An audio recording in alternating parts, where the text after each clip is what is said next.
আমার এখনকার সকালগুলো শুরু হয় ওষুধ দিয়ে আর দিন শেষ হয়ও ওষুধ দিয়ে। টাকা পয়সা বাড়ি সম্পত্তি এসব কিছুর আগেই একটা সুস্থ শরীর কিন্তু সবার কাছেই ভীষণ দামি। তবে কি জানো তো, শরীর যখন সুস্থ থাকে তখন চারিপাশের চাহিদাটা আমাদের জীবনে বেশি প্রয়োজন হয়ে ওঠে। জীবন মানেই হচ্ছে কঠিন একটা যুদ্ধ।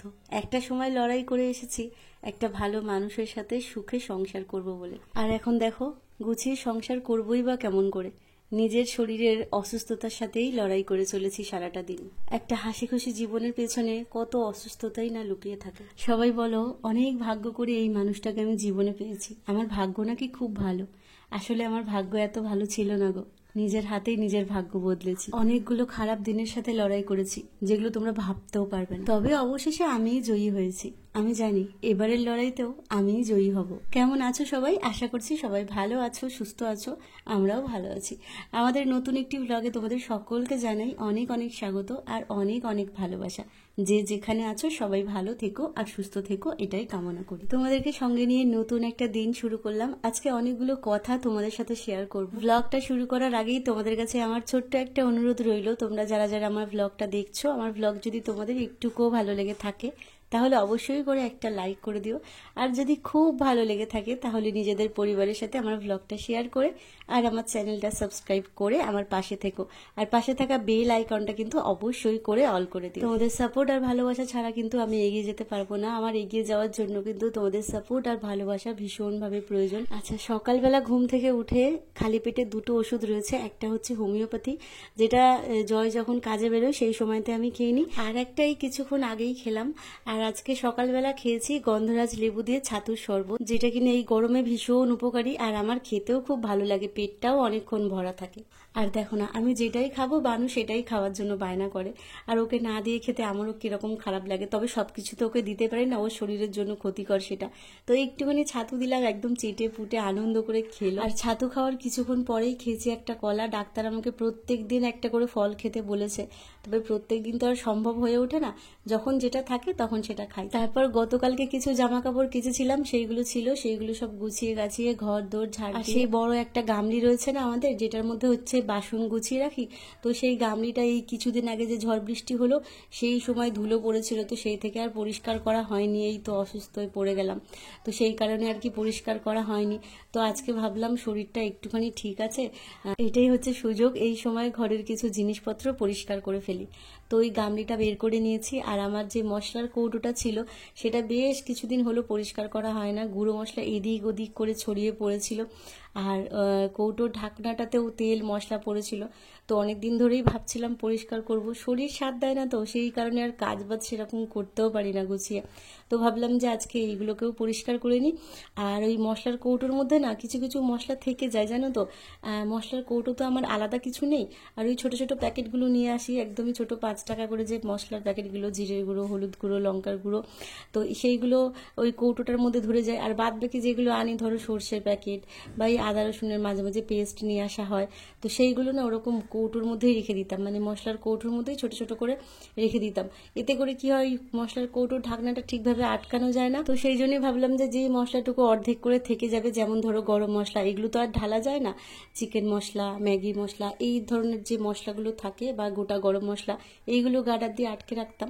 তো ভাবলাম যে এই মশলার কৌটোটায় গুঁড়ো মশলাগুলো রাখবো, আর যেগুলো অর্ধেক অর্ধেক করে থেকে যায়, মানে সবসময় ইউজ করার মতো নয়, যেমন গরম মশলা যেগুলো বললাম, তো সেইগুলোকে গার্ডার বেঁধে ওই যে একটা সাদা রঙের কৌটো আছে ওর মধ্যে সমস্ত মানে প্যাকেটে বাঁধা মশলাগুলো ওর মধ্যে করে রাখবো। তাহলে এই রোজকারের মশলার কৌটোটা বেশি হিজিবিজি হবে না, আর যে মশলাগুলো যখন আমার দরকার পড়বে তখন আমি ওই কৌটোটা থেকে নিতে পারবো।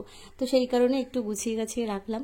আর যেই কৌটোটায় হচ্ছে সার্ফ ঢেলে রাখলাম, ওই কৌটোটা আমার ঠাম্মার, তোমরা জানো সবাই, তবুও যতবার আমি সার্ফ ঢালি ওর মধ্যে না আমার ঠাম্মার কথা মনে পড়ে যায়। ওই ছোট কৌটোটার মধ্যে ঠাম্মা সার্ফ ঢেলে রাখতো, আর ওই চামচটা দিয়ে গুনে গুনে মানে হিসেব করে করে সার্ফ দিত জানো তো। তো আমি ওইরকম ছোট একটা প্যাকেট নিয়ে আসি, দুজনের জামা কাপড় হয়ে যায়, আর যখন যেটুকু লাগে সেটুকুই দিই জলের মধ্যে, বেশি দিয়ে ওই সাবান জল ফেলে দিয়ে কী লাভ বলো, ওই জন্যই আমি গুনে গুনেই দিই চামচে করে আর কি। তো ওই কৌটোটা আমি যত্ন করে রেখে দিয়েছি, ওই কৌটোটা আমি কখনো আমার কাছ থেকে হারাতে দেবো না। ঠাম্মার সাবানের কৌটো, ওটা ঠাম্মা ব্যবহার করতো। ঠাম্মা একটা সোয়েটার দিয়েছিল আমাকে ঠাম্মার ইয়াং বয়সের, সেইটা আমার কাছ থেকে হারিয়ে গেছে, সেটা এখন কার কাছে আমি জানি না। যে রেখেছে সে ইচ্ছে করেই রেখে দিয়েছে, জানি কে রেখেছে, কিন্তু সেই জিনিস এখন আমি আর তাদের কাছ থেকে নিতে পারবো না। তো ভালো, আমি ব্যবহার করছি না, সে ব্যবহার করছে, আমার ঠাম্মার জিনিস যত্নে রাখলেই হলো, এই আর কি। আর সেই যেই জলের বোতলটা কিছুদিন আগে কিনেছিলাম না, ওই জলের বোতলটাকেও ভালো করে পরিষ্কার করে নিলাম, কারণ কি ওটা তুলে রাখবো। এখন তো ওই মাটির কলসির জল খাচ্ছি, আর বোতলে জল রাখলে গরম হয়ে যাচ্ছে, খেতে পারছি না।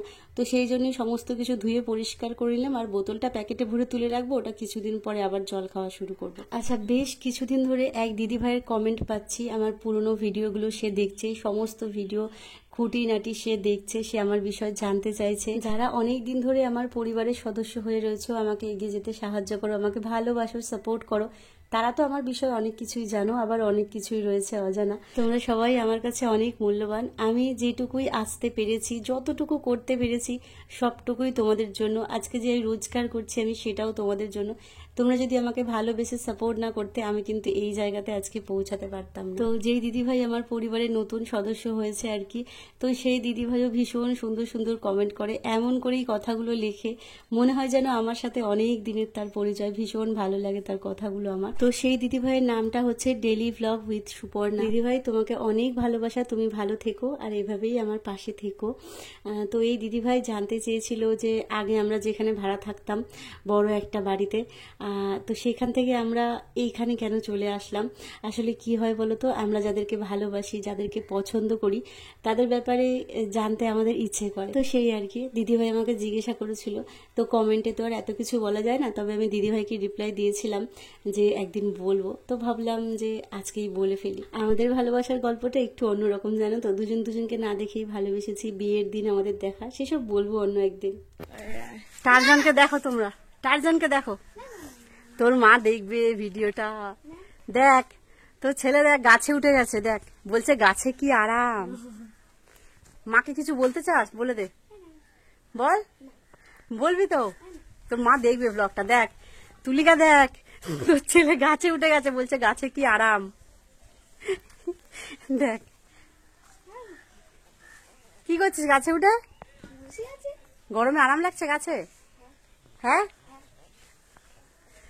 বসতে ভাল লাগে না ঘরে? গরমের মধ্যে এখন ক্রিকেট খেলছে, এই দেখো, গরমের মধ্যে ক্রিকেট খেলছে। একটু ঘরে বসতে পারিস না? না, দেখ তুলিকা, দেখ, নাম, নিচে নাম, দেখি কি করে নামিস তুই।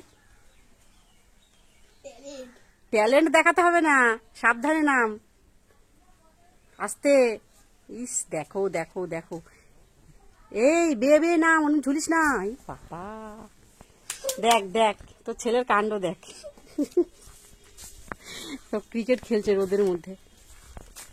আজকে সকাল সকাল ঘুম থেকে উঠেছি, তার জন্য অনেকটা কাজই তাড়াতাড়ি হয়ে গেছে। এরা বল আমার মাথা ফাটিয়ে দেবে। অনেক সকাল সকাল ঘুম থেকে উঠেছি আজকে, তার জন্য করে অনেকটা কাজই এগিয়ে গেছে। এদিকে কাচাকুচি সমস্ত হয়ে গেছে, বাসন কুসনও যা ছিল গামলি বের করে, অনেক দিন ধরে ভাবছিলাম জানো তো যে গামলিটা পরিষ্কার করব। ওই যে কিছুদিন আগে ঝড় হলো, সেই থেকে সেই যে ধুলো পড়ে অবস্থা, খুবই বাজে অবস্থা ছিল গামলিটার, তো সেটা পরিষ্কার করলাম। মোটামুটি সব কাজ হয়ে গেছে। আজকে আবার আমাকে হচ্ছে রান্না করতে হবে, আর একটা যেটা কাজ আছে, এখন আমাকে ভয়েস দিতে হবে। হচ্ছে তোমরা গতকাল যেই ব্লগটা পেয়েছো, মানে আজকে যে ব্লগটা যাবে সেই ব্লগটা ভয়েস দিতে হবে। এখন ভয়েস দেওয়া হয়নি, এডিট হয়ে গেছে। থাম্বনেল বানাবো, সেভে বসাবো, তারপরে হচ্ছে ওটাকে আমি আপলোড করতে পারবো। আর এই ব্লগটা ইচ্ছা করে না জানো তো, মানে ওই একটা ব্লগ আপলোড না করে আর একটা ব্লগ শুরু করতে ইচ্ছা করে না, কিন্তু কালকে রাতে শরীরটা এতটাই খারাপ লাগছিল, ভয়েস দিতে পারিনি। তো সেই কারণে ব্লগটা পুরোটাই পড়ে রয়েছে, তো ওই জন্য করে এখন ভয়েস দিতে হবে। মাথা মানে গুলিয়ে যায়, একটা ব্লগে ভয়েস দেবো, ওটা এডিট করব নাকি নতুন করে কাজ শুরু করব, মানে মাথা খারাপ হয়ে যায় তখন। ওই জন্য চেষ্টা করি আগের দিনে ব্লগটা রেডি করে রাখার, কিন্তু আজকে হয়নি, কি আর করা যাবে।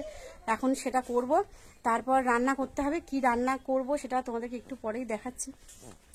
চলো আপাতত একটু জল খাই, একটু বসি, ভয়েসটা দিয়ে নিই, তারপরে আবার কাজে লাগবে। কালকে রাতে যা রান্না বান্না হয়েছিল সবকিছুই শেষ হয়ে গেছে, তাই জন্য সকালবেলা একটুখানি রান্না করছি অল্প করে। যুক্তি ফুল ভাজা করব, আলু দিয়ে মাখবো, আর হচ্ছে একটা অল্প তেল দিয়ে, একটা ডিম দিয়ে, পেঁয়াজ টমেটো দিয়ে একটু মাখা মাখা একটা তরকারি করব সামান্য তেল মশলা দিয়ে। আর দেখো সেই মশলার কৌটোটা ধুয়ে ধায়ে পরিষ্কার করে শুকিয়ে নিয়েছি, আর সমস্ত মশলাগুলোও ঢেলে দিয়েছি এর মধ্যে।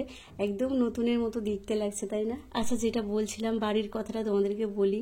যখন নতুন সংসার শুরু করেছিলাম 2020 সালে, তখন কোনো এক্সপিরিয়েন্স ছিল না ভাড়া বাড়ি কেমন হয়, সংসার খরচ কত টাকা লাগে, কিভাবে কিভাবে সবকিছু গোছাতে হয়, তো সবকিছু থেকেই অজানা ছিল। সেই সময় আমরা দুজনে ঘর খুঁজছিলাম থাকবো বলে। তো সেই মুহূর্তে একজনের সাথে দেখা হয় আর কি, সে একজন মহিলা। তো সে আমাদেরকে নিয়ে গেলেন তাদের বাড়িতে, বললেন যে চলো আমাদের ঘর খালি আছে। তো আমরা কোনো কিছু না ভেবেই তার সাথে চলে গেলাম। তাদেরকে জানানো হয়েছিল যে আমাদের দুজনের ডকুমেন্টস একসাথে নেই, কারণ তোমরা জানো জয়ের ডকুমেন্টস এখনো পর্যন্ত আটকানো আছে, ও ডকুমেন্টস এখনো পায়নি। তারা সবকিছু শুনেই রাজি হলো ঘরটা দিতে, কিন্তু আমাদের ভেবে দেখা উচিত ছিল অত টাকার ঘর আমাদের ভাড়া দেওয়ার তখন সামর্থ্য ছিল না। 2500 টাকা ভাড়া প্লাস হচ্ছে ইলেকট্রিক বিল আলাদা, জলের ভাড়া আলাদা। সেটা দোতলা বাড়ি ছিল, ভালো বাড়ি, মানে টিউবওয়েল নেই, পাম্পের জলেই সমস্ত কাজবাজ। তো সেই সব কিছু না ভেবে সেই ঘরে উঠে গেলাম। তখন জয়ের কাছে কোনো কাজও নেই। জয় ভেবেছিল যে ওই কয়েকটা দিনে একটা কাজ খুঁজে নেবে, তারপর ভাড়া দিতে আর সমস্যা হবে না কোনো, এটাই ভেবেছিলাম আমরা। মানে জানতাম না তো যে কাজ তো আর হাতের মোয়া না, কাজ চাইলেই পাওয়া যায়। এক প্যাকেট বিস্কুট দুজন মিলে ভাগ করে খেতাম, একটা ম্যাগি দুজন মিলে ভাগ করে খেতাম, ভাত পচে যেত, একটুখানি বেগুন ভাজা দিয়ে সেই ভাতটা ভাগ করে খেতাম। এইভাবে দিন চলছিল আমাদের, আর কাজ খুঁজে যাচ্ছিল, কাজও পাচ্ছিল না। সেই মুহূর্তেও আমাদেরকে ব্যবহার করা হয়েছে। ওই বাড়িওয়ালা এসে জয় খেতে বসেছে, সেই সময় জয়কে বলছে একটু দোকান থেকে ম্যাগি এনে দেবে, একটু ডিম এনে দেবে। সেই টাকাগুলো কিন্তু আমাদেরকে আর দিত না, আমাদের কাছে টাকা পয়সা একদমই নেই, আমরা যা হোক করে কষ্টে সৃষ্টে খাচ্ছিলাম।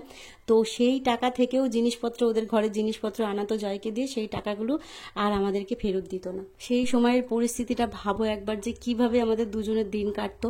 সেই সময় এসে আমার বাড়ির গল্প, তার বাড়ির গল্প, মানে সব কিছু উনি জানতে চাইবে। আমরা ঘুমোচ্ছি, দরজা ধাক্কা দিয়ে এসে মশারির দড়ি খুলে বিছানার উপর বসে রয়েছে, মানে সমস্ত খুঁটিনাটি জিজ্ঞাসা করে যাচ্ছে ওই মুহূর্তে ওই মহিলা। জয়ের বাড়ির ব্যাপারে, আমার বাড়ির ব্যাপারে, আমার অতীত, জয়ের অতীত, হ্যানা ত্যানা, সেই খুঁটিনাটি জানতে চাইতো আমাদের কাছে। এগুলো একদমই সত্যি কথা, যার বিশ্বাস করার করবে, আর যার না বিশ্বাস করার আমার কিছু করার নেই।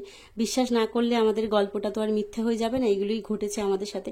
তারপর একদিন ভাড়া দিতে একটু দেরি হয়েছে বলে দরজা ধাক্কিয়ে আমাকে তালা মেরে ঘরে আটকে জয়কে বলছে বেরিয়ে যাও। জিনিসপত্র সেরকম কিছু ছিল না, কয়েকটা বাসনপত্র ছিল, বললো টাকা নিয়ে আসো তারপর ওকে নিয়ে যাবে। জানি ওদের টাকার প্রয়োজন, আমাদেরও ভাড়া থাকি টাকা দিতে হবে, কিন্তু এইরকম ব্যবহার কি করে। এমনকি অনেক করে হাতে পায়ে ধরতে আমাদের ফোনটা উনি আটকে দেয়, রাস্তা দিয়ে লোকের ফোন থেকে আমার ভাইকে ফোন করি, তারপর আমার ভাই স্টেশনে এসে আমাদেরকে এই বাড়িতে, এই পাড়ায় নিয়ে এসে ঢোকায়। সেই রাতে আমার ভাই ভগবানের মতো হয়ে আমার পাশে দাঁড়িয়েছিল। তার কিছুদিন পর গিয়ে এদিক ওদিক থেকে টাকা জোগাড় করে আমার যেটুকু জিনিস ছিল ফোনটা ছাড়িয়ে আনা হয় ওনাদের কাছ থেকে। ভেবেছিলাম এসব কিছু বলবো না, কিন্তু সত্যিটা তো সবার জানা দরকার, তাই আজকে মুখ খুলতে বাধ্য হলাম। জীবনে ওই প্রথম ভাড়া বাড়ি থাকার অভিজ্ঞতা আমি কখনোই ভুলবো না। সেই সময় ওখান থেকে বেরিয়ে আসার পর থেকে আমরা এখানেই আছি, 3-4 বছর হলো।